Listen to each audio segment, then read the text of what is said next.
Hello students, welcome back to my channel. और आज हम बात करने वाले हैं जे.एस. मिल के बारे में, जो एक बहुत ही इम्पोर्टेंट पॉलिटिकल थिंकर हैं। इनको इम्पोर्टेंट बोलने का भी मेरे पास दो रीजंस हैं।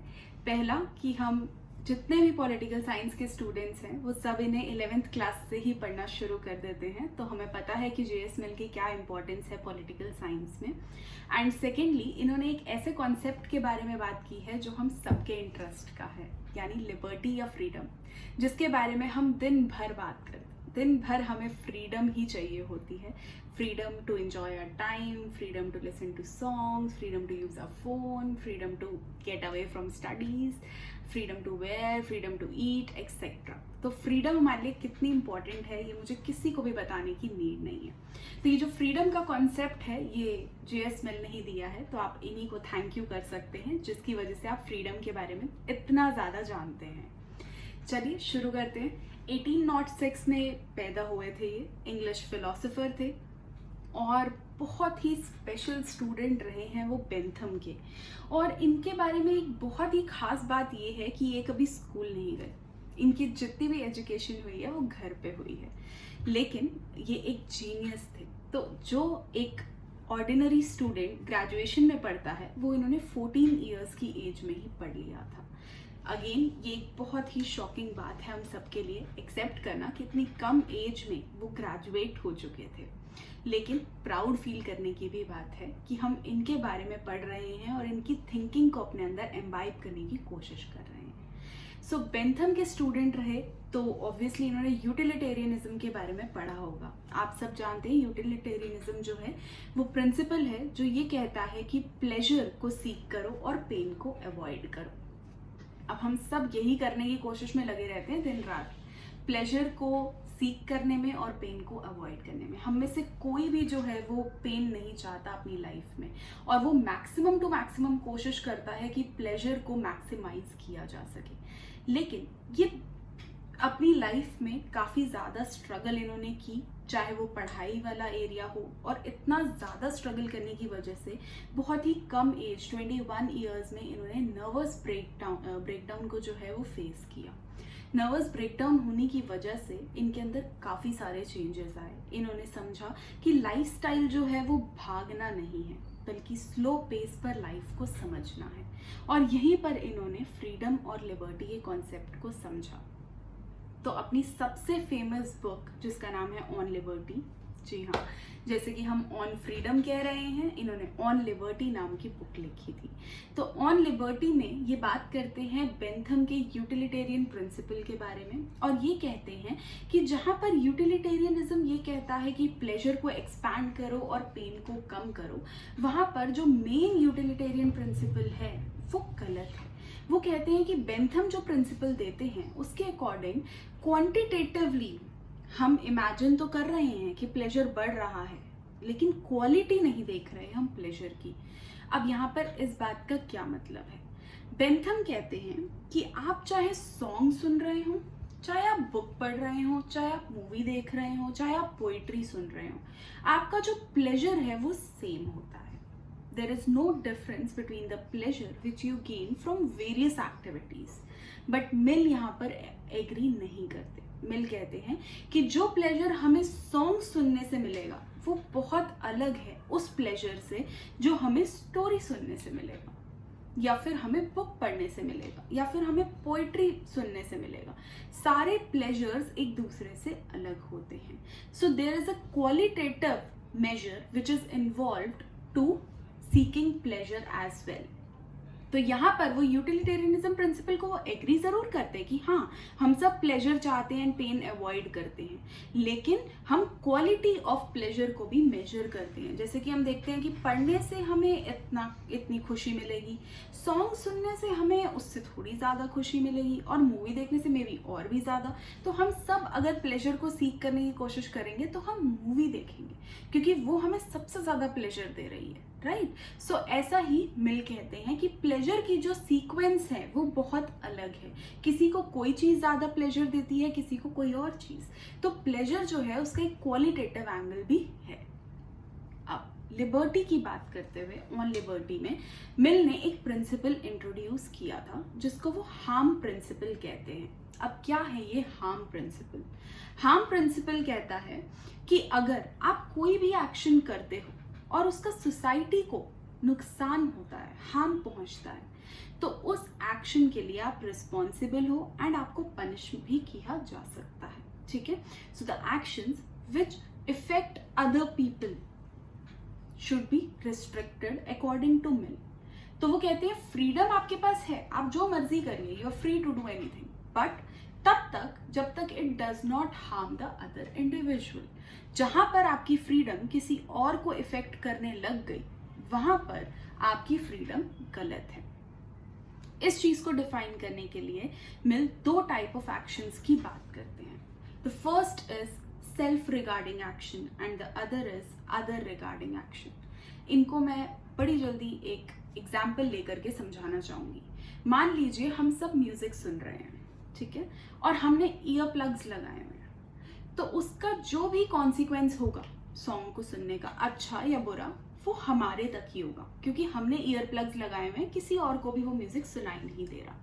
तो this is a self regarding action, क्योंकि इसमें एक्शन भी मैं कर रही हूँ, म्यूजिक मैं सुन रही हूँ, और उसका रिजल्ट भी मुझे ही मिल रहा है, कॉन्सिक्वेंस भी मेरे साथ ही हो रहा है, अच्छा या बुरा, whatever. But other regarding action, जहां पर मैं मान लीजिए मैं म्यूजिक सिस्टम लगा देती हूँ और बहुत तेज तेज सॉन्ग्स प्ले करती हूँ, और मान लीजिए मेरे नेबर में कोई सिक है या किसी का कोई एग्जाम है और वो सफर करते हैं, this is other regarding action, क्योंकि एक्शन तो मैंने किया, म्यूजिक मैंने प्ले किया, लेकिन कॉन्सिक्वेंस किसको भुगतना पड़ा? मेरे नेबर्स को, राइट?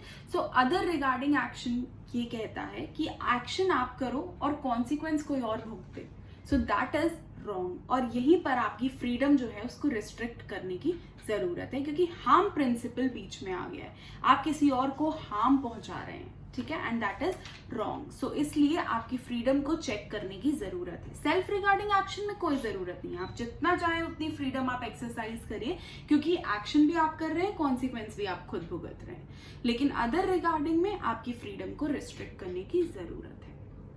एक और चीज जिसके बारे में मिल बहुत ही इंपॉर्टेंट बात करते हैं वो है फ्रीडम ऑफ एक्सप्रेशन।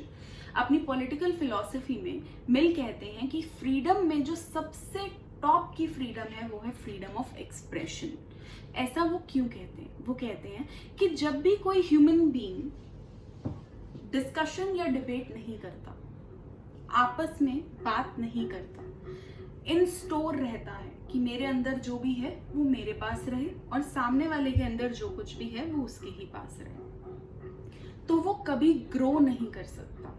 क्यों ग्रो नहीं कर सकता? क्योंकि उसने डिबेट्स और डिस्कशंस में पार्टिसिपेट ही नहीं किया, उसने सामने वाले की जो रैशनल फैकल्टी है, जो उसके थॉट्स हैं, जो उसकी नॉलेज है, उसको एक्वायर ही नहीं किया। सो डिबेट्स और डिस्कशंस जो हैं वो बहुत ज़्यादा ज़रूरी हैं एक इंडिविजुअल को डेवलप करने के लिए, उसकी मेंटल फैकल्टी को, उसकी रैशनैलिटी को डेवलप करने के लिए।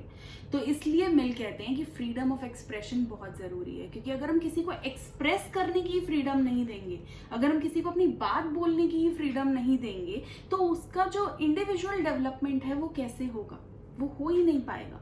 और इंडिविजुअल डेवलपमेंट सबसे ज्यादा इंपॉर्टेंट है किसी भी इंडिविजुअल के लिए, ठीक है। सो फ्रीडम ऑफ एक्सप्रेशन को वो बहुत ज्यादा इंपॉर्टेंस देते हैं, बट हार्म प्रिंसिपल को ध्यान में रखते हुए। ये नहीं कि आप फ्रीडम ऑफ एक्सप्रेशन में कुछ भी बोले जा रहे हैं, आप हेट स्पीच नहीं यूज कर सकते, आप किसी के कैरेक्टर को असैसिनेशन नहीं कर सकते, आप कुछ ऐसा नहीं बोल सकते जो किसी के सेंटिमेंट्स को हर्ट कर जाए।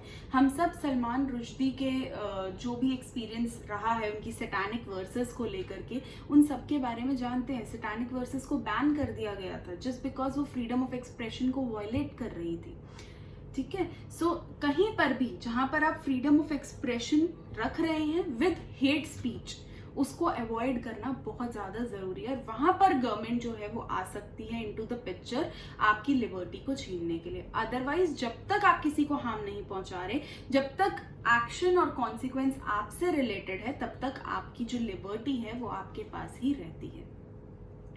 नेक्स्ट जो उनकी पॉलिटिकल फिलॉसफी का बहुत इंपॉर्टेंट पार्ट है वो है रिप्रेजेंटेटिव डेमोक्रेसी, जहां पर हमने देखा कि एरिस्टोटल, प्लेटो, इवन हॉब्स, लॉक, रूसो, बहुत सारे पॉलिटिकल फिलोसफर्स जो हैं वो डायरेक्ट डेमोक्रेसी के फेवर में हैं। वो कहते हैं कि डेमोक्रेसी डायरेक्ट होनी चाहिए, जहां सारे के सारे सिटीजन्स जाकर के वोट कर रहे हैं और अपना लीडर चुन रहे हैं।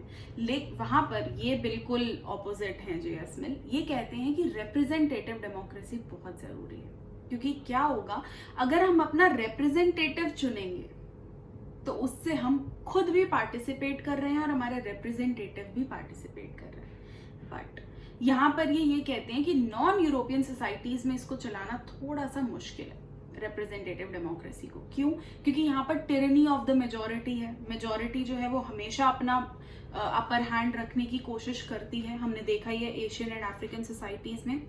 हमारा इंडिया सबसे बड़ा एग्जाम्पल है इस चीज का कि मेजोरिटी जो है वो एफपीटीपी सिस्टम किस तरीके से वर्क करता है। वो अल्टीमेटली मेजोरिटी को ही जिताता है, वेदर यू वांट इट और you don't want it, right. So tyranny of majority जो है उसके हाथ में सफर करती है डेमोक्रेसी। Plus JS. मिल ये भी कहते हैं कि जितने लोग प्रोफिशिएंट नहीं है, जितने लोग एजुकेटेड नहीं है, जितने लोग क्वालिफाइड नहीं है, उनको ये डिसीजन लेने का राइट बिल्कुल भी नहीं मिलना चाहिए। उनको वोट करने का राइट बिल्कुल भी नहीं मिलना चाहिए, क्योंकि वो इस केपेबिलिटी में नहीं है, वो इतने केपेबल नहीं है कि वो वोट कर सके फॉर द राइट इंडिविजुअल, क्योंकि उनकी रैशनल फैकल्टी डेवलप नहीं हुई है। Again, they are not individually independent, ठीक है। वो डिपेंडेंट है किसी और पर, उनकी अपनी रैशनल फैकल्टी बिल्कुल भी डेवलप नहीं हुई है, तो वो डेमोक्रेटिक प्रोसेस में पार्टिसिपेट नहीं कर सकते, ठीक है। सो इस चीज को जे.एस. मिल बिलीव करते हैं। The next thing on which JS. Mill talks about is about women, और इसमें उनकी वाइफ का बहुत इंपॉर्टेंट रोल है। सब्जुगेशन ऑन वुमेन नाम की एक बुक उन्होंने लिखी थी, जिसमें वो ये कहते हैं कि विमेन जो हैं, क्योंकि वो इक्वल हैं टू मेन, उनकी रैशनल फैकल्टी बिल्कुल इक्वल है, वो केपेबल हैं, उनकी जो आइडियाज हैं, जो स्किल्स हैं, जो केपेबिलिटीज हैं, जो टैलेंट्स हैं, वो बिल्कुल सिमिलर हैं टू मेन। तो इसलिए उनको इक्वल राइट जो है वो पोजेस करना चाहिए। उनको वोटिंग राइट्स मिलने चाहिए, उनको पॉलिटिक्स में पार्टिसिपेट करने का राइट मिलना चाहिए, उनको एजुकेशन मिलनी चाहिए, उनकी क्वालिफिकेशन पे ध्यान दिया जाना चाहिए। इन सब चीज़ों को जो है वो मिल सपोर्ट करते हैं। उनको फर्स्ट फेमिनिस्ट तो नहीं कहा जाता, बट हाँ प्रोटो फेमिनिस्ट जरूर कहा जाता है, क्योंकि जो फेमिनिज्म की वेव्स आई हैं उससे भी पहले मिल ने जो है सपोर्ट किया है विमेन की डेवलपमेंट को। और जहाँ पर विमेन की डेवलपमेंट की सपोर्ट की बात आती है, वहाँ पर हमारे पास और भी कई सारे थिंकर्स हैं। मैरी वॉलस्टोनक्राफ्ट एक बहुत ही इंपॉर्टेंट पॉलिटिकल थिंकर हैं, जिनके बारे में मैं बात करूंगी अपनी एक वीडियो में। जितना भी हम डिस्कस करते हैं उस चीज़ को, जितना भी हम बात करते हैं उस बारे में, हम यही कंक्लूजन निकाल पाते हैं कि जो थिंकर्स थे, जो वेस्टर्न पॉलिटिकल थिंकर्स थे, वो कहीं ना कहीं इस चीज़ को रिकॉग्नाइज करते हैं कि विमेन केपेबल हैं उस राइट के लिए, राइट टू वोट के लिए या right to participate in public affairs के लिए, बट उनको इस चीज़ से निग्लेक्ट किया जा रहा है, उनको इस चीज़ से दूर रखा जा रहा है। तो ऐसा नहीं होना चाहिए और उनको भी जो है पूरे राइट्स मिलने चाहिए। तो मिल भी उन्हीं में से एक हैं जो ये कहते हैं कि विमेन को फ्रीडम भी पूरी मिलनी चाहिए, उनकी रैशनल फैकल्टी डेवलप करने के लिए, उनके कैपेबिलिटीज, उनके स्किल्स को डेवलप करने के लिए भी पूरा रोल जो है वो प्ले करना चाहिए गवर्नमेंट को। उनको एजुकेशन मिलनी चाहिए अच्छी से अच्छी, ताकि वो एक इक्वल सिटीजन बन करके सामने आ सके। और सबसे बड़ी बात कि इनकी वाइफ का इनकी राइटिंग में बहुत ही इंपॉर्टेंट रोल था। तो हम यहाँ पर देख रहे हैं कि अपनी फैमिली में भी वो इस चीज को प्रैक्टिस करते हैं। It is practice what you preach, right. तो जो वो बोल रहे हैं उस चीज को उन्होंने अपने घर में भी प्रैक्टिस किया है। So this shows the excellence of a good political philosopher, जो अपनी बात सिर्फ बोल नहीं रहा है, उस चीज को प्रैक्टिस भी कर रहा है। तो ऐसा ही कुछ हमारी पॉलिटिकल फिलोसफी में भी देखने को मिला। सो मिल के बारे में हमने क्या क्या पढ़ा? सबसे पहले हमने उनके जनरल इंट्रोडक्शन को देखा, उनके नर्वस ब्रेकडाउन के बारे में देखा और कैसे उन्होंने उसको चेंज किया, उनकी लाइफ स्पैन को चेंज किया वो देखा। यूटिलिटेरियनिज्म पे उनके व्यूज देखे, बेंथम का उनके ऊपर जो इन्फ्लुएंस था उसको देखा, कैसे उन्होंने यूटिलिटेरियनिज्म को क्रिटिसाइज किया ये देखा। लिबर्टी पे उनके व्यूज देखे, और हमने फिर रिप्रेजेंटेटिव डेमोक्रेसी के बारे में बात किया, हार्म प्रिंसिपल के बारे में बात किया, फ्रीडम ऑफ एक्सप्रेशन के बारे में बात किया, हेट स्पीच के बारे में बात की, सलमान रुश्दी का एग्जाम्पल लिया एंड फाइनली हमने विमेन पे उनके व्यूज़ को देखा। इसके साथ साथ जो मिल की पॉलिटिकल फिलॉसफी है वो ख़त्म होती है यहीं पर। Thank you so much for watching. Please like, share and subscribe. Thank you.